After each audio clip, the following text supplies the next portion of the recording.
주예배 함께 하실 성도님들 환영합니다. 오늘은 지난 우리 12월에 청년부 담당 교육자로 부임하셔서 또 우리 작년 예배 가운데서는 첫 번째 설교하시는 우리 권정희 전도사님 오늘 말씀 전해 주실 텐데요. 한 사람을 찾아가시는 예수님이라는 제목으로 말씀 전해 주실 때 큰 은혜 받으시기를 바랍니다. 우리 전사님 이미 다 인사했지만 그래도 이게 설교 강단을 통해서는 처음 인사하는 거니까 우리 나오실 때 큰 박수로 환영하고 인사하겠습니다. 전사님 반갑습니다.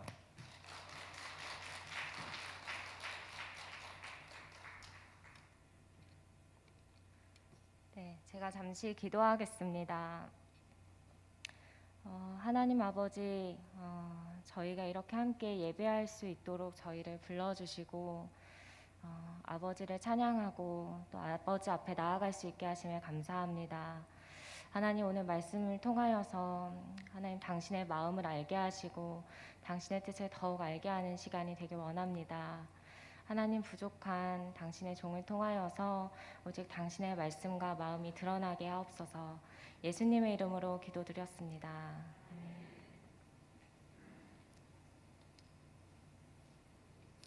네, 안녕하세요.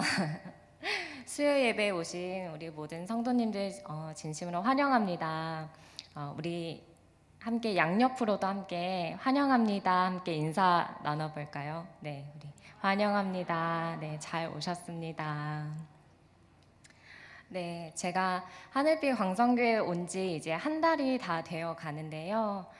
지난 한 달 동안 우리 성도님들이 많이 환영해 주시고 환대해 주시고 또 우리 청년들도 따뜻하게 맞아 주셔서 그동안 참 잘 적응도 하고 우리 특별히 또 청년들과는 많이 가까워지는 시간을 보냈던 것 같습니다.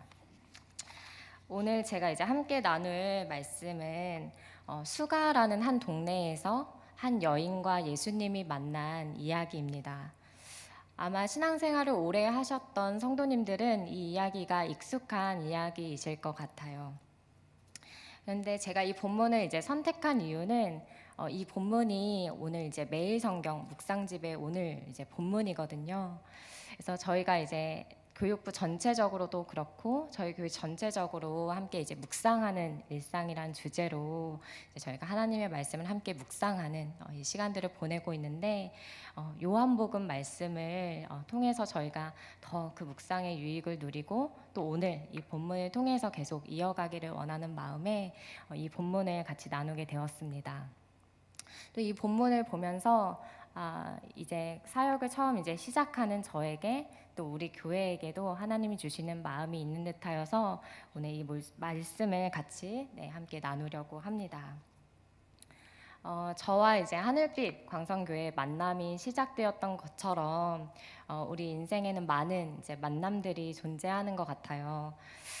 아마 그 중에서도 참 가슴이 뭉클하고 떨리는 만남이 아마 자녀와 아이의 만남이지 않을까라는 생각이 듭니다.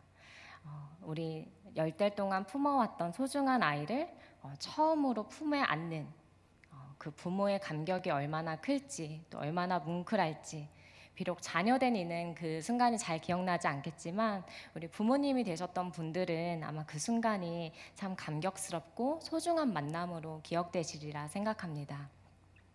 또 우리 만남 중에는 또 좋은 친구들과의 만남이 있죠. 우리 다시는 보지 말자 이렇게 말하고 싶을 좀 악연과 같은 친구들도 있을지 모르겠지만 그래도 정말 내가 힘들고 누구에게 털어놓기 어려운 그런 이야기들을 나눌 수 있는 좋은 친구, 함께 여행도 가고 또 함께 나의 이제 삶의 여정에서 굽이굽이 일어나는 일들을 함께 나눌 수 있는 친구와의 만남도 참 소중한 만남인 것 같습니다. 저는 이제 지난 한 달 동안에 또 말씀을 준비하고 묵상하면서 저에게 처음으로 복음을 전해주었던 이들도 참 많이 생각이 났어요. 제가 이제 고등학교 때 처음 신앙을 시작하였는데요. 이제 그때 저에게 처음으로 복음을 전해주었던 전도사님, 또 저의 이제 교회 형제 자매들이 참 많이 생각이 나더라고요. 그들과의 만남도 저의 인생에 참 소중한 만남이었습니다. 또 제가 작년 9월에 이제 결혼을 하게 되었는데 평생을 함께 이제 걸어갈 동반자를 만나고 배우자를 만나는 일도 너무 중요한 만남이지요. 이토록 우리의 인생에 많은 만남들이 있는데 우리 성도님들에게는 어떤 만남이 가장 기억에 남으시고 또 중요한 만남으로 여겨지시는지 한번 생각해 보시면 좋겠어요. 그런데 우리 인생에 정말 많은 만남들이 있지만 그 중에서도 정말 가장 중요한 만남, 소중한 만남이 있다면 바로 예수님과의 만남, 또 하나님과의 만남일 것입니다. 이 수가성에 살고 있었던 한 이 여인도 오늘 그 중요한 만남이 일어나게 되는데 자신의 인생에 많은 만남들이 있었지만 그 중에서도 예수님을 만나게 되는 아주 가장 중요한 만남이 일어나고 있습니다. 그런데 이 만남을 살펴보면 이 만남이 다소 참 어색하고 낯설고 불편한 만남이었음을 보게 됩니다. 우리 1절에서 3절을 함께 보면은요. 예수님께서 유대를 떠나서 갈릴리 지역으로 이동을 하시려고 합니다. 아마 세례 요한의 에게서 세례를 받는 이들이 있었는데 또 예수님과 그의 제자들을 통해서 이제 세례를 받는 이들이 있었는데 예수님에게서 이제 세례를 받는 이들이 더 늘어난다 이런 소문이 이제 돌자 예수님께서 뭔가 세례 요한과의 갈등 좀 뭔가 이런 대결 구도를 피하기 위함이셨는지 몰라도 유대를 떠나서 갈릴리 지역으로 가고자 하십니다. 그래서 이제 예수님께서 이제 갈릴리 지역으로 가려고 하시는데 유대 지역은 남쪽에 있었고 갈릴리 지역은 북쪽에 있었습니다. 그리고 그 가운데에 사마리아 지역이 있었습니다. 그래서 우리 4절을 보면은요. 사마리아를 통과하여야 하겠는지라 라고 기록이 되어 있습니다. 지리적인 측면으로 보면 너무 자연스러운 경로이죠. 그래서 유대를 지나서 사마리아를 지나서 갈릴리로 가는 것이 아주 자연스러운 경로일 것입니다. 그런데 문제가 하나 있었습니다. 그 문제는 바로 이 유대인들과 사마리아인들 사이에 있었던 갈등이었습니다. 아수르가 북이스라엘을 침략했을 때 많은 이제 사람들이 아수르로 포로로 잡혀가게 되었습니다. 그런데 또 한편으로는 아수르 지역에 살고 있었던 사람들이 사마리아 지역으로 이주를 하여서 혼혈 정책을 펼치기도 했습니다. 그래서 이 사마리아인들이 민족의 순수성을 잃었다는 이유로 이 유대인들에게 많은 배척을 받고 경멸하게 되는 이제 대우를 받게 되었습니다. 그래서 유대인들은 사마리아를 통과하여서 가지 않고 요단강 동편으로 우회하여서 갈릴리 지역으로 갔습니다. 그런데 예수님께서는 오늘 사마리아를 피해서 우회해서 돌아가지 않으시고 이 사마리아를 통과하여 가는 길을 선택하신 것입니다. 그리고 나서 이 사마리아의 지역에 있는 한 수가라는 동네에 이르셨는데 그 우물가에 이제 앉게 되신 거죠. 말씀을 보면 예수님께서 피곤하셨다라고 이제 이야기가 되어 있는데 이 본문을 보면서 예수님도 피곤하셨구나라는 생각이 들어서 참 인간적으로 이제 동질감도 느끼고 우리 예수님도 피곤하셨구나 이런 마음의 위로를 얻기도 했습니다. 제자들은 다 먹을 것을 사러 갔고 예수님께서 혼자 그 우물가에 앉아 계셨습니다. 그런데 때마침 그때 한 여인이 이 우물가에 찾아온 것이지요. 그리고 예수님께서 그 여인에게 물을 좀 달라라고 말을 걸고 계십니다. 예수님께서 물을 좀 달라라는 이 요청으로 이 여인과 예수님 사이에 아주 길고 긴 대화가 시작됩니다. 아주 낯설고 사실은 불편한 대화였습니다. 왜인가요? 예수님은 유대인이었고 이 여인은 사마리아 여인이었기 때문입니다. 아까 설명을 드렸던 것처럼 이 유대인과 사마리아는 서로 상종하지 않고 이 안에는 깊은 갈등과 서로의 그런 아픔의 골이 있었는데요. 이것뿐만 아니라 예수님께서는 지금 남성이셨고 이 여인은 말 그대로 여성인데 유대 교사들은 당시에 여인들과 긴 대화를 나누는 것을 경고하였어요. 그렇기 때문에 이 남성이신 예수님께서 이 여인과 이렇게 길고 긴 대화를 나누는 것은 사실 피해야 할 일이고 거리껴야 할 일이었습니다. 이 두 사람 간에는 큰 장벽이 있었죠. 민족적인 장벽이 있었고 이런 성벽의 장벽이 있었습니다. 그런데 예수님께서는 이 여인에게 말을 걸고 계신 것이지요. 이 여인도 예수님의 요청에 당황스러웠는지 9절을 한번 함께 보실까요? 네, 우리 9절 한번 같이 읽어보겠습니다. 사마리아 여자가 이르되 당신은 유대인으로서 어찌하여 사마리아 여자인 나에게 물을 달라 하나이까 하니 이는 유대인이 사마리아인과 상종하지 아니함이러라. 사마리아 여인도 자신에게 말을 걸어 오시는 예수님을 보고 굉장히 놀라고 또 당황스러웠던 것 같습니다. 그런데 예수님께서는 오히려 자연스럽게 당황하지 않으시고 자연스럽게 이 대화를 이어가십니다. 그리고 이 대화의 과정 속에 처음에는 예수님께서 물을 좀 달라라고 하였는데 이 대화의 마지막쯤에 가보면 사마리아 여인이 도리어 예수님께 내가 이 물을 기르러 오지 않아도 되는 그 마르지 않는 샘물을 자신에게 달라고 예수님께 도리어 요청을 하는 대화로 마무리가 되어집니다. 이렇게 참 훈훈하게 뭔가 대화가 마무리되어졌으면 참 좋았을 텐데 예수님께서 이 여인에게 한마디를 더 하십니다. 내가 가서 내 남편을 불러오라 라고 말씀하고 계신 거죠.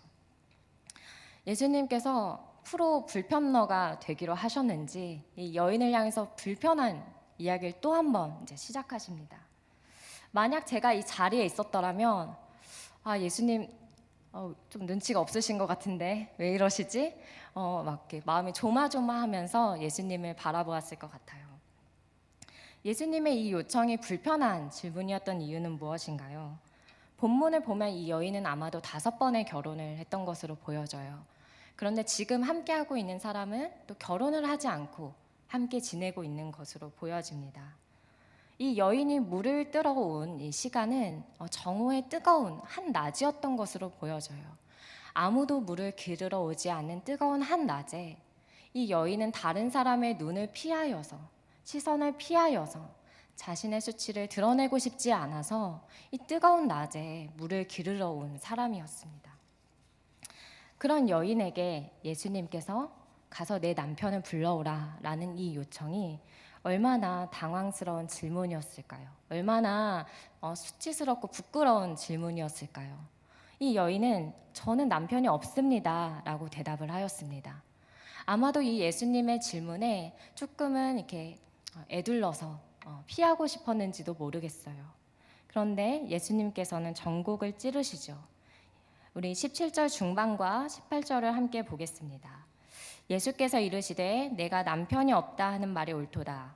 너에게 남편 5이 있었고 지금 있는 자도 내 남편이 아니니 내 말이 참되도다. 예수님께서 이 여자가 이 여인이 가장 피하고 싶었던 드러내고 싶지 않았던 그 이야기를 꺼내고 계신 것입니다. 그녀는 훨씬 더 놀랐을 것 같아요. 처음에는 이 유대인 남자가 왜 사마리아의 땅에 있지? 이 사실을 보고 굉장히 낯설고 놀랐을 것 같습니다. 그리고 심지어 자신에게 말을 걸어오시는 예수님을 보면서 또 당황스러웠을 것 같아요. 그런데 대화를 이제 나누다 보니까 이분이 참 비범한 사람인 것 같은데 혹시 야곱보다 더 큰 사람일까? 라는 질문이 그녀의 마음속에 있었을 것 같습니다. 그런데 이제는 자신의 삶을 꿰뚫어 보시는 예수님을 보면서 이분이 선지자가 아닐까라는 마음이 그녀에게 들었던 것 같습니다. 그런데 예수님께서는 이 여인에게 드디어 자신을 소개하십니다. 예수님께서는 야곱보다 큰 자를 넘어서 또 선지자를 넘어서 그 여인과 또 그들이 기다렸던 메시아였음을 그리스도였음을 마지막에 자신을 소개하고 계신 것이지요. 유대인이신 예수님, 또 그분이 사마리아 지역으로 향하신 일도, 또 남성이신 예수님께서 여인에게 말을 거신 일도, 또 그녀가 가장 덮고 싶고 수치스러워할 만한 이야기를 또 꺼내시는 일도, 이 모든 것이 참 낯설고 불편한 상황이었습니다. 그런데 이 불편한 만남 속에서, 이 불편한 대화 속에서 드러나는 것은 그 여인의 수치도 아니었고 한 사람의 혐오함도 아니었고 오히려 이 여인의 인생에서 가장 중요하고 또 가장 소중한 선물을 주시기 위한 예수님의 마음과 걸음이 드러나고 있습니다. 예수님께서는 이 여인에게 바로 예수님 자신, 이 여인이 그토록 기다렸던 그 메시아이신 당신을 이 여인에게 소개하시고 이 여인에게 주시기 위하여서 그 걸음을 옮기시고 계신 것이지요. 이 여인은 참 자세히는 알 수 없지만 참 기구한 인생을 살았을 것 같아요. 참 많은 일들이 그녀의 삶에 일어났을 것 같습니다. 그런데 이 여인의 대화를 잘 살펴보면은 이 여인이 메시아를 기다리고 있었던 사람이었음을 알 수 있습니다. 예배하는 장소를 두고 이제 유대인들과 또 사마리아인들 사이에 많은 논쟁이 있었던 것 같은데요. 이 여인은 메시아께서 오시면, 그리스도께서 오시면 모든 것을 가르쳐 주시리라 믿으며 기다리고 있었던 것 같습니다. 비록 그녀는 다른 사람들로부터 환대받지 못했고 또 다른 사람의 눈을 피하여 물을 기르러 다녀야 하는 삶이었지만 그녀는 예배에 대한 질문이 있었고 메시아에 대한 기다림이 있었고 그녀의 질문에 대답하여 줄 그리스도를 간절히 기다리고 있었던 사람이었던 것 같습니다. 그녀에게 영적인 갈망이 있었던 것 같아요. 예수님께서 이 여인을 만나신 것은 그를 불편하게 하기 위해서도 아니었고 수치스럽게 하기 위하여서도 아니었고 그녀에게 있었던 영적인 갈증, 또 예배에 대한 질문, 그녀가 기다리고 있었던 메시아에 대하여서 자신을 말씀해 주시고 가르쳐 주시기 위하여 이 여인을 찾아가신 것을 볼 수 있습니다. 저는 이제 고등학교 때 처음 신앙을 갖게 되었었는데요. 그리고 나서 이제 대학에 들어가서 캠퍼스에서 이제 예배를 드릴 수 있다는 사실이 너무 좋아서 한 선교단체에 들어가게 됐습니다. 그리고 그 선교단체에서 제가 많은 이제 변화들을 겪고 또 영적으로 많이 성장을 하게 되면서 저의 원래 처음에 이제 고등학교부터도 대학 시절의 꿈은 교사가 되는 것이었는데요. 제 삶을 이제 돌아보니까 복음으로 인해서 또 한 사람으로 한 이제 예수님을 통해서 또 이 공동체를 통해서 제가 많은 변화를 겪었더라고요. 그래서 제가 이제 캠퍼스에 남아서 나도 그렇게 복음을 가르치고 또 그렇게 사람의 변화와 또 성장을 돕는 사람이 되어야겠다라는 마음에 이제 간사로 섬기게 되었습니다. 제가 캠퍼스 간사를 이제 시작하면서 제 마음에 하나님께 기도했던 것이 있었는데요. 주님, 제가 단 한 사람이라도 그 사람의 여정에 동행하는 사람이 되고 싶습니다. 함께 그 길을 걸어가는 사람이 되고 싶습니다. 라는 것이 저의 기도였어요. 주님, 이 캠퍼스가 부흥하게 해주십시오. 주님, 제가 더 탁월한 사역자가 되게 해주십시오라고 기도했어도 참 좋았을 텐데 좀 소박한 기도인지도 모르겠습니다. 그렇게 제가 7년 동안 이제 간사로 섬기고 나서 이제 사임을 하였는데요. 지난 시간을 돌아보는데 제 마음이 참 무거웠습니다. 내가 간사를 처음 시작할 때에 주님, 제가 단 한 사람이라도 그 사람의 여정에 제가 동행하는 사람이 되고 싶습니다라고 기도하였는데 내가 정말 그런 사람이었을까? 내가 그렇게 한 사람을 정말 사랑하는 사람이었을까? 라는 것을 돌아보는데 정말 자신이 없고 마음이 이제 부끄럽더라고요. 그렇게 시간이 지났는데 작년에 이제 10월쯤에 제가 설교 말씀을 듣는데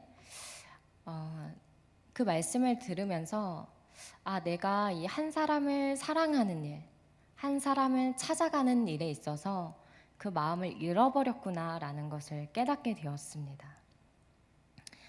어느새 한 영혼을 사랑하는 일이 나에게 버겁고 또 사랑하다 보면 상처를 받게도 되는데 더 이상 상처를 받고 싶지 않은 마음도 커졌고 또 뭔가 한 사람을 사랑하는 일보다 더 중요해 보이는 사역들도 있었고 또 저에게 이제 당시 신대원을 이제 입학하여 공부를 시작하였는데 내가 열심히 공부하는 일도 너무너무 중요하게 느껴졌습니다. 그래서 한 사람을 사랑하는 일, 한 사람을 찾아가는 일보다는 조금은 다른 일들도 중요하지 않을까? 또 조금은 이제 거리를 두고 적정한 거리를 두고 만나는 일도 중요하지 않을까, 좋지 않을까 이런 생각이 들었습니다. 그런데 그날 말씀을 들으면서 아, 그것이 아니구나. 그리고 내 안에 이 한 사람을 향한 마음이 정말 회복되어야겠구나라는 마음이 들었습니다. 그래서 다시 기도하게 되었어요. 주님, 제가 한 사람을 사랑하는 사역자가 되게 해주십시오. 한 사람을 찾아가는 사역자가 되게 해주십시오. 어제 제가 한 지체를 만났는데요. 전에 제가 섬겼던 캠퍼스에서 이제 졸업했던 학생이었습니다. 한 2년 정도 시험을 준비하고 이제 시험에 합격하여서 이제 취직을 하게 되었는데, 그래서 이제 저에게 한턱을 쏘겠다면서 이제 저에게 연락이 왔습니다. 이제 반가운 마음에 이제 그 지체를 만났는데요. 사실은 굉장히 이제 오랜만에 이제 만났습니다. 근데 그 지체와 대화를 나누던 중에 이제 마지막쯤에 그 지체가 저에게 이렇게 이야기를 해주는 거예요. 간사님, 그래도 제가 이 공동체에 끝까지 남아 있을 수 있던 것이 그래도 간사님 덕분이었어요 라고 이야기를 해주는 거예요. 뭐 의례적인 말일 수도 있고 그냥 이렇게 저에게 위로해주는 마음에 이제 이야기를 해주었을 수도 있겠지만, 그 지체의 말이 참 고맙고도 참 미안한 마음이 들었습니다. 내가 정말 그 지체를 정말 사랑하고 아꼈던 것은 맞았지만 정말 온전히 사랑했을까? 또 그 지체가 졸업하고 나서도 내가 함께 동행하지는 잘 못했었거든요. 그럼에도 불구하고 그 지체의 이야기를 다시 한번 들으면서 하나님께서 제 마음에 위로해 주시고 또 격려해 주시고 내가 진짜 가야 하는 길이 무엇인지를 가르쳐 주시는 듯 했습니다. 2022년 우리 교회 표어가 예수님 따라 초대교회처럼 이라는 표어인데요. 과연 우리가 예수님을 따라가는 길이 무엇일까요? 우리가 지난 주일 말씀을 통하여서도 예수님을 따르는 길이 무엇인지를 우리가 배웠습니다. 그런데 오늘 요한복음 말씀을 통해서 예수님을 따르는 길에 대해서 저희가 또 한 가지 깨닫는 것이 있다면, 그것은 바로 이 한 사람을 찾아가셨던 예수님의 걸음, 이 한 사람을 찾아가셔서 그에게 자신이 메시아이심을, 또 그녀의 영적인 갈망과 갈증을 해결해 주셨던 그 예수님을 소개하는 일임을 다시 한번 깨닫게 되는 듯합니다. 한 사람을 찾아가고 한 사람을 사랑하는 일이 때로는 참 불편하기도 하고 어려운 일이기도 합니다. 또 그 사람을 찾아가기까지 많은 장벽들이 있기도 합니다. 때로는 불편한 진실을 마주해야 할 때도 있습니다. 그럼에도 예수님께서 그 길을 우회하지 않으시고 사마리아 땅을 향하여서 수가성에 있었던 그 한 여인을 찾아가셨던 것처럼 그것이 우리가 따라가야 할 예수님의 걸음이지 않을까 생각해 봅니다. 저에게도 많은 장벽이 있습니다. 우리 청년들을 사랑하고 우리 청년들 한 사람 한 사람 찾아가는데 많은 장벽이 있습니다. 이게 나이가 조금씩 이렇게 먹어가다 보니까 들어가다 보니까 문화적인 이제 차이도 생기고요. 또 어떨 때는 어떻게 내가 이 친구들을 도와야 할지, 청년들을 도와야 할지 막막함을 마주하기도 합니다. 그런데 성경을 계속해서 보다 보면 이 예수님께서 많은 어려움과 장벽들이 있었지만 제자들을 부르실 때에도, 이 여인을 찾아가실 때에도, 삭개오를 부르실 때에도 그 한 사람 한 사람이 인격적으로 찾아가셔서 부르고 계심을 볼 수 있습니다. 그래서 저도 그렇게 그 예수님의 걸음에 따라 걸어가야겠구나라는 생각이 드는데요. 우리 성도님들에게는 한 사람을 찾아가고 또 한 사람을 사랑하는 일에 있어서 어떤 장벽들이 있으신가요? 물론 그 장벽들이 쉬운 것은 아닐 것입니다. 그럼에도 불구하고 이 시간 함께 기도하고 구했으면 좋겠는데요. 그 많은 장벽들을 넘어서 주님께서 우리를 찾아오셨음을 기억했으면 좋겠습니다. 그 많은 장벽들을 넘어서 또 누군가가 나에게 복음을 전하여 주었고 예수님을 소개해 주셨다는 것을 우리가 기억했으면 좋겠습니다. 또 그 많은 장벽들을 넘어서 주님께서 지금도 한 영혼을, 한 사람을 찾아가시고 함께하고 계시다는 것을 우리가 기억했으면 좋겠습니다.